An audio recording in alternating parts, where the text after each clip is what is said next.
Babi mak, babi mak. Atau babi mak.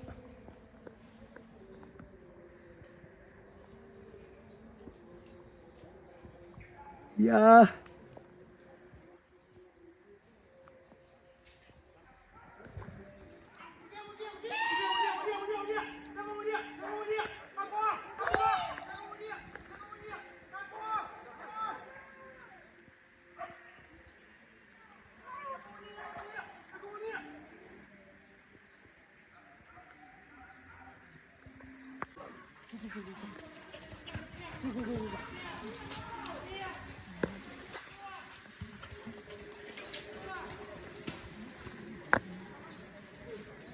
Tapi tabiang tu mak.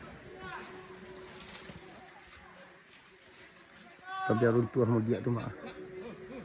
Oh lalah tak kicuh orang tak dulu dengan mak.